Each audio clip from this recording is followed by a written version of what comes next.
I'm Julie Houston. This is where I write. This is my little cupboard.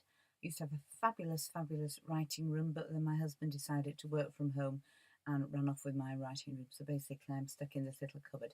It's very cosy and get on well here.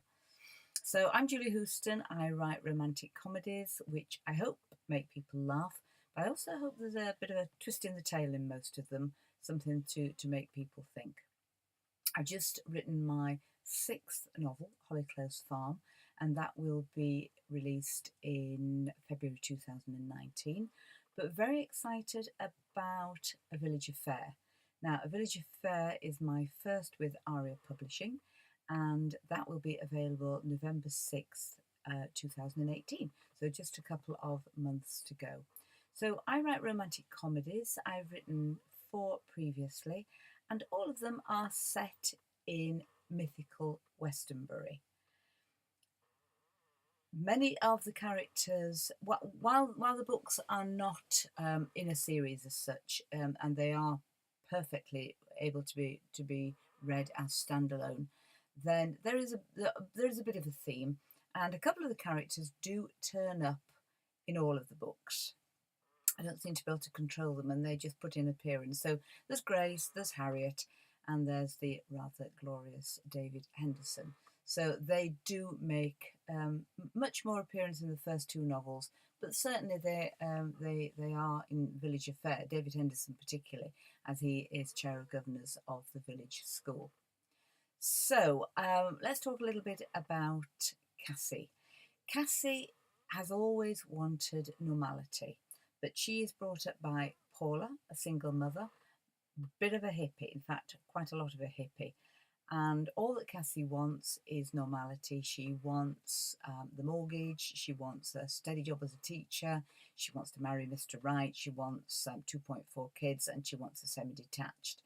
And she actually says in the book to Paula, "Mum, you wouldn't even let me call you Mum. I had to call you Paula.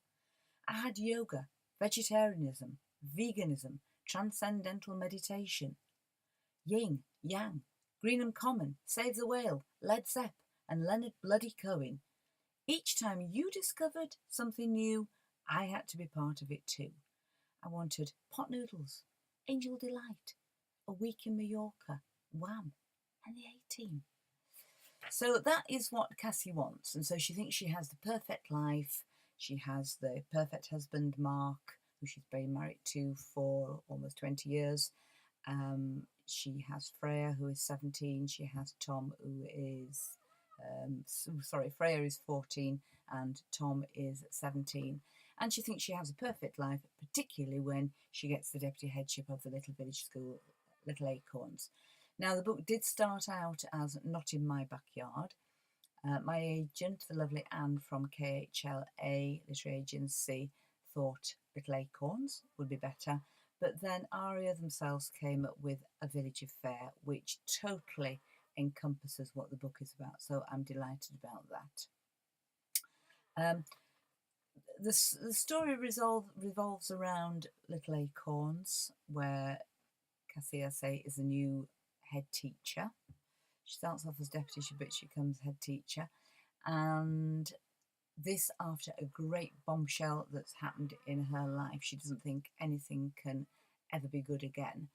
But as we all know, things do get better. She has a fight on her hands with the surrounding beautiful countryside, where developers are wanting to cover it over with thousands of houses. They're told that in return they can have a dry ski slope, which some of the villagers want, some don't. And she has the fight on, particularly in one of the fields called Norman's Meadow, which is named after her grandfather, Norman, who has gone out there and just sown lots of wildflowers over the years, and now is a place where lots of people go. It's a wildflower meadow, and it's known as Norman's Meadow. So Cassie finds happiness when she falls in love again. Unfortunately, she knows she can't have this relationship. So you'll have to read the book to find out why she can't end up with the man that she falls in love with. I'll just read a little bit that I wrote for a blog for Aria here, and tell you a little bit about the garden that Paula, who is Cassie's mother, ends up in when she's 19. Now, as writers, we are always told to write about what we know. And a few years ago, oh gosh, it must be about 15 years ago now, a house, beautiful house, came up for sale in the village. And I really wanted to buy this house, particularly because of the garden. It had a fabulous Japanese garden. And went to see the house. And my husband was unable to come and see the house with me at the time. He wasn't around. He hadn't gone anywhere. He just was at work. I say he wasn't around.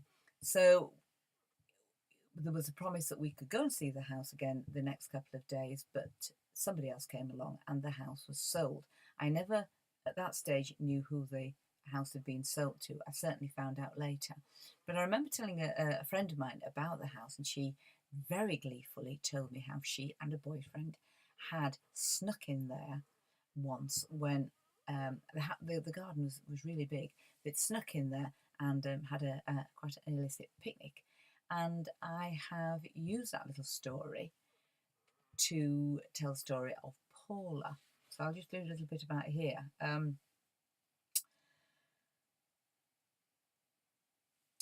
I was informed who the new owner of the house was, an extremely successful novelist with a string of quite superb books to her name. Now, if she's ever to read A Village Affair, I wonder, will she recognise the Japanese garden that Cassie's mother, Paula, takes her boyfriend into for an illicit picnic on a heady evening in that legendary hot summer of 1976. So, from a famous novelist's back garden to a village school to a fight for Norman's Meadow, Cassie finds herself getting away from it all in Mexico. So we have a couple of chapters where she's in Mexico, where she actually finds the man of her dreams. And then later on, she's told that she cannot have him.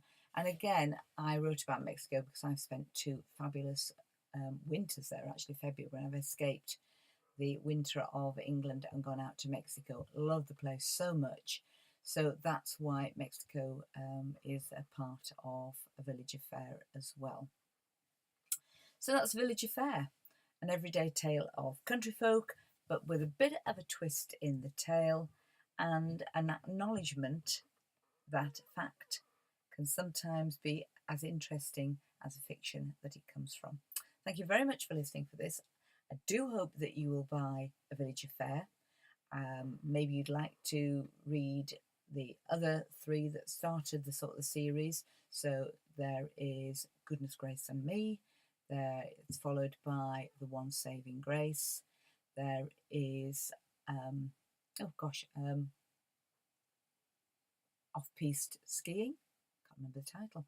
And then there is Looking for Lucy, which is set very much again in Westonbury, but where she has to go to Leeds to look for her twin sister who has disappeared.